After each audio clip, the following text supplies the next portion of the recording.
प्रिय विद्यार्थियों, मैं हूं डॉक्टर नरेंद्र कुमार पासवान, राजकीयकृत +2 उच्च विद्यालय नगर उटारी गढ़वा। आज मैं उपस्थित हूं 12वीं कक्षा हिंदी की पाठ्यपुस्तक आरोह भाग 2 के काव्य खंड में संकलित कविता के बहाने को लेकर, जिसके रचनाकार कुंवर नारायण जी हैं। आइए कविता को शुरू करने से पहले कुंवर नारायण जी का एक सामान्य परिचय पढ़ लेते हैं। तो कुंवर नारायण जी का जन्म 19 सितंबर 1927 ईस्वी को उत्तर प्रदेश में हुआ था। उनकी प्रमुख रचनाएं हैं चक्रव्यूह 1956, परिवेश, हम तुम, अपने सामने कोई दूसरा नहीं, इन दिनों, ये सभी इनके काव्य संग्रह है। आत्मजयी इनका प्रबंध काव्य है। आकारों के आसपास इनका कहानी संग्रह है। आज और आज से पहले इनका समीक्षात्मक पुस्तक है। मेरे साक्षात्कार इनकी सामान्य रचनाएं हैं। प्रमुख पुरस्कार इनको मिल चुका है, जिनमें साहित्य अकादमी पुरस्कार, कुमारन आसान पुरस्कार, व्यास सम्मान, प्रेमचंद पुरस्कार, लोहिया सम्मान, कबीर सम्मान और ज्ञानपीठ पुरस्कार इत्यादि। न जाने कब से बंद एक दिन इस तरह खुला घर का दरवाजा, जैसे गर्द से ढकी एक पुरानी किताब।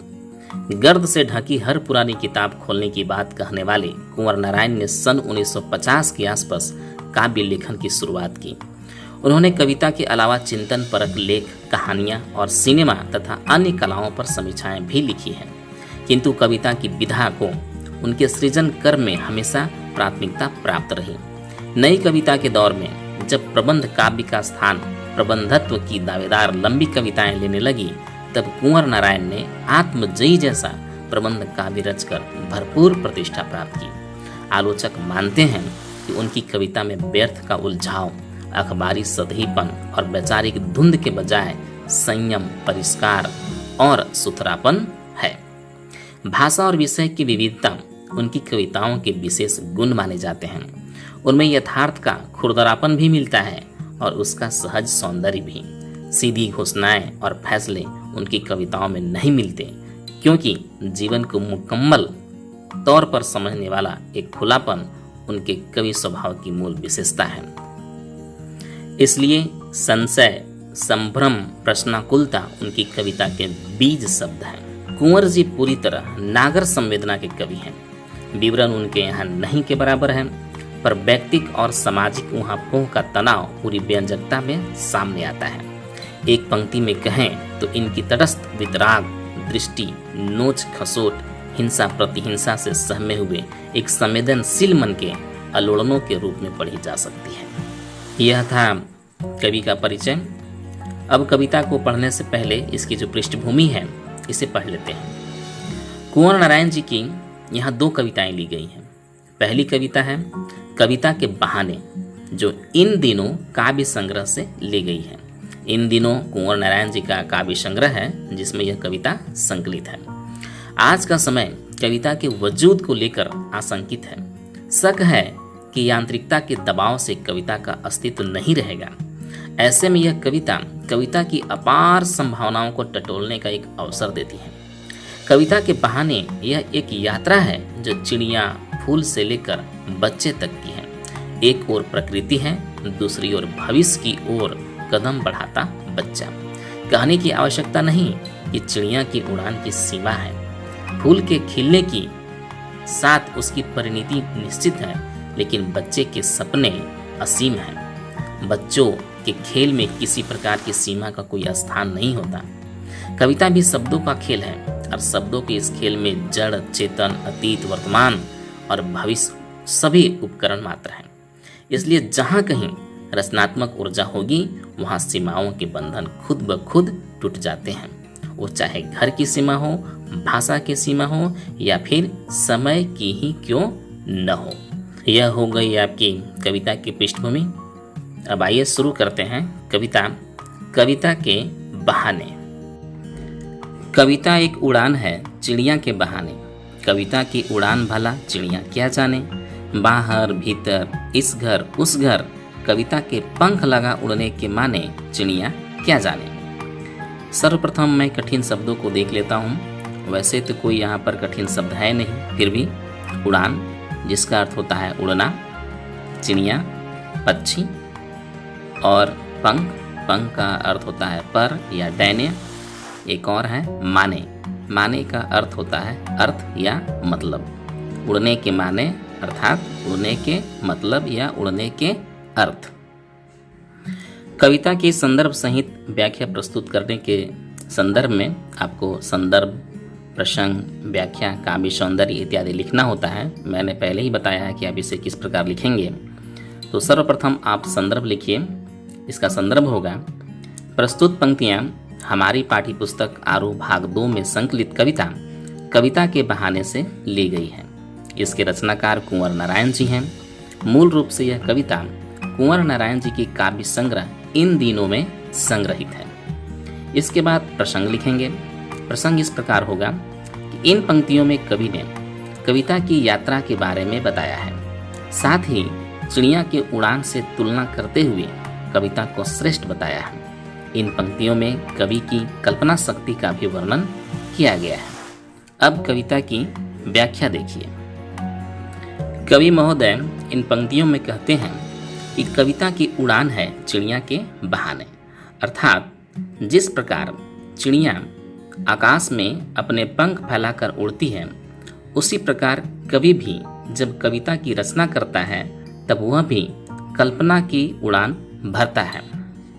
दोनों में एक प्रकार की समानता है कि चिड़िया भी पंख के सहारे उड़ती है और कवि भी अपने कल्पना के सहारे उड़ते हैं या कल्पना के सहारे कविता की रचना करते हैं। परंतु दूसरी ही पंक्ति में कवि महोदय कहते हैं कि कविता की उड़ान भला चिड़िया क्या जाने। अब वे कहते हैं कि जो कविता की उड़ान है, इसके उड़ान को चिड़िया नहीं जान सकती है, क्योंकि चिड़िया की उड़ान की एक सीमा होती है। परंतु कवि जो होते हैं उनकी कल्पना शक्ति की कोई सीमा नहीं होती है। जब वे कल्पना करते हैं तो वे इतनी दूर तक चले जाते हैं या इतने दूर तक वे जा सकते हैं जहाँ तक एक पक्षी अपने पंखों के सहारे नहीं जा सकती है।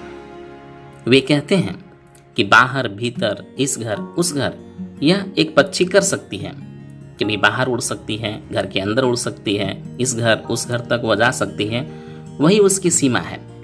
परंतु कविता की जो सीमा है वह असीम होती है। वह एक घर, दो घर या 3-4 घरों तक सीमित नहीं रहती है, बल्कि जब कविता की रचना होती है, जब कविता प्रकाशित हो जाती है, तब वह निकलकर इतनी दूर तक चली जाती है या एक साथ कई घरों तक चली जाती है। देश में ही नहीं बल्कि विदेशों तक भी अब चली जाती है। और यही कविता के उड़ने का जो अर्थ है वह एक साधारण पक्षी नहीं समझ सकता है। इसीलिए कवि कुंवर नारायण जी कहते हैं कि कविता के पंख लगा उड़ने के माने चिड़िया क्या जाने, क्योंकि कविता की जो उड़ान होती है, जो उसकी कल्पना शक्ति होती है, वह असीम होती है और एक पक्षी जो होती है उसकी जो उड़ने की शक्ति होती है वह सीमित होती है। इन पंक्तियों का अब आप काव्य सौंदर्य लिखेंगे।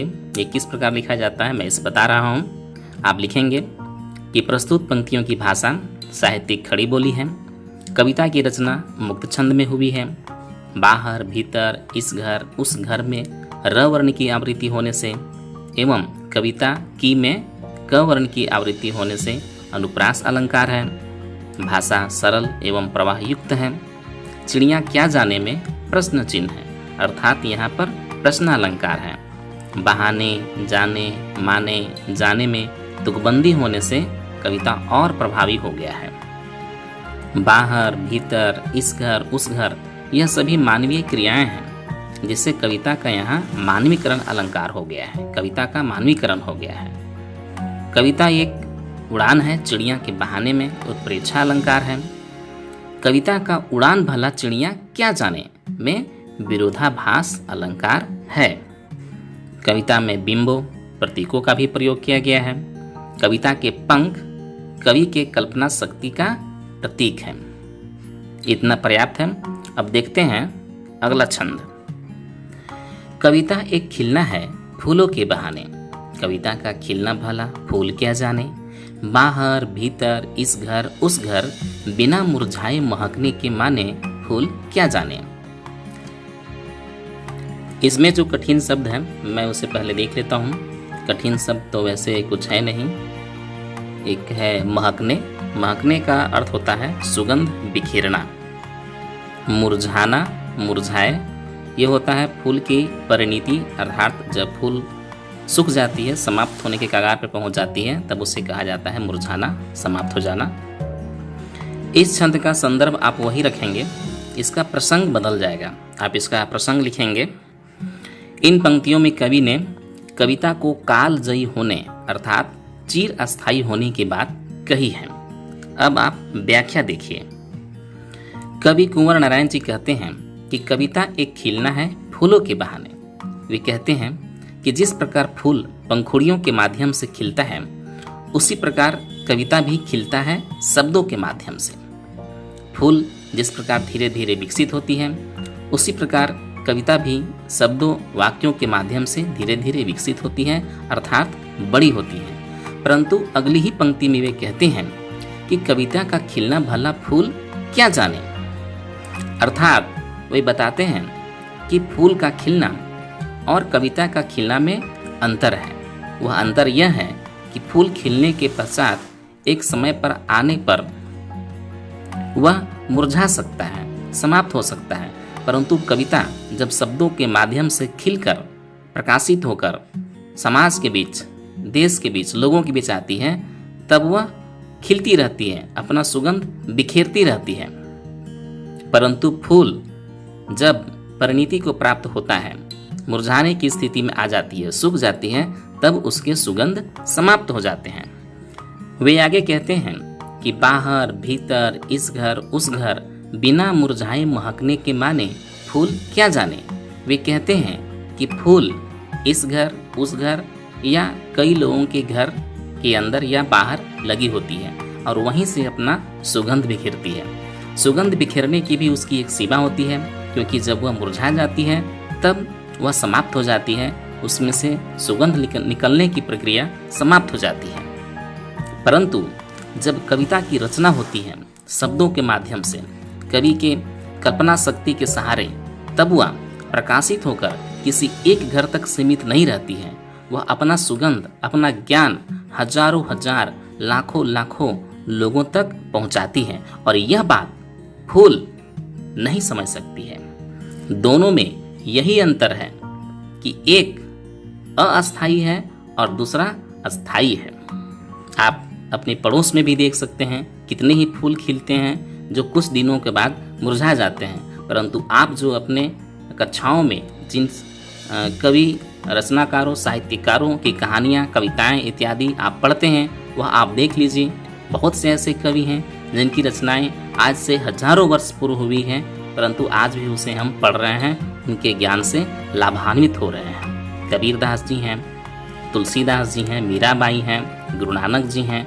ऐसे बहुत से कवि हैं जो बहुत वर्ष पहले कल्पना के माध्यम से, अपने अनुभव के माध्यम से, शब्दों के सहारे वे कविता काव्य की रचना किए और आज भी हम लोग उसे पढ़ रहे हैं, उसके सुगंध से प्रभावित हो रहे हैं। अब इसका काव्य सौंदर्य देखिए। प्रस्तुत पंक्तियों की भाषा साहित्यिक खड़ी बोली है। कविता की रचना मुक्त छंद में हुई है। बाहर भीतर इस घर उस घर में र वर्ण की आवृत्ति होने से, भला और फूल में ल वर्ण की आवृत्ति होने से अनुप्रास अलंकार है। भाषा सरल एवं प्रवाह युक्त है। फूल क्या जाने में प्रश्नालंकार है, प्रश्न चिन्ह है यहाँ पर। बहाने, जाने, माने, जाने के द्वारा तुकबंदी हुई है, जिससे कविता और प्रभावी हो गई है। बाहर भीतर इस घर उस घर ये सभी मानवीय क्रियाएं हैं, जिससे कविता का यहाँ मानवीकरण हो गया है, मानवीकरण अलंकार है। कविता एक खिलना है फूलों के बहाने में उत्प्रेक्षा अलंकार है। कविता का खिलना भला फूल क्या जाने में विरोधाभास अलंकार है। फूल की तुलना कविता से की गई है जो बहुत ही मनोरम है। कविता में बिंब है, प्रतीक है इत्यादि। अब देखते हैं अंतिम छंद।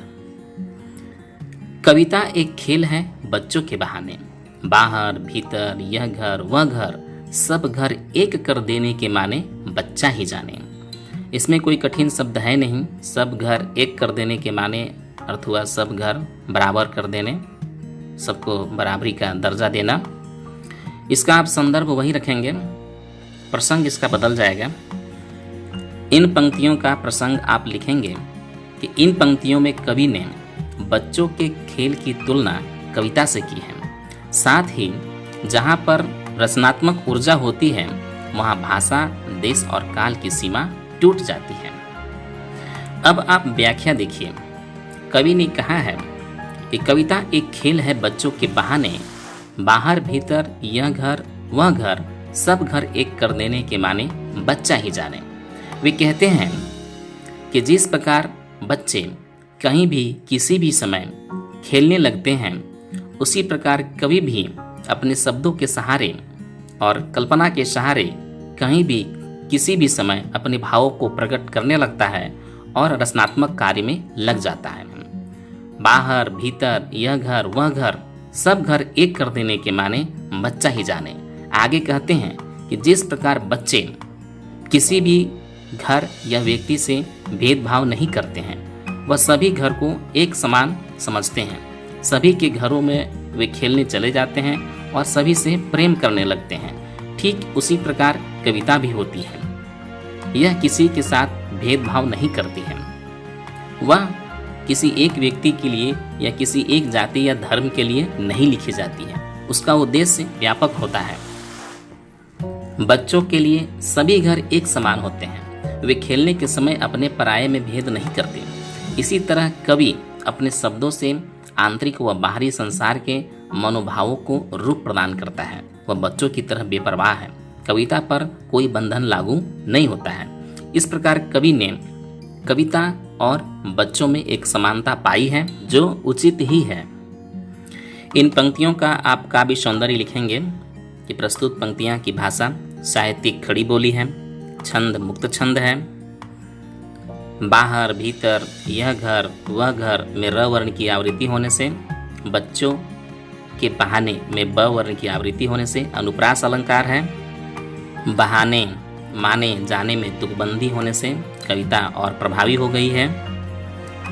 बाहर भीतर यह घर वह घर सभी मानवीय क्रियाएं हैं, जिससे यहाँ पर कविता का मानवीकरण हो गया है, मानवीकरण अलंकार है। कविता एक खेल है बच्चों के बहाने में उत्प्रेक्षा अलंकार है। बच्चा ही जाने में बाल मन की सरलता अभिव्यक्त हो रही है। इतना पर्याप्त है। अब कविता आपकी समाप्त हो रही है। मैं बहुत जल्द कुंवर नारायण जी की अगली कविता बात सीधी थी पर लेकर आऊँगा। तब तक के लिए आपने वीडियो को देखा सुना, इसके लिए बहुत बहुत धन्यवाद।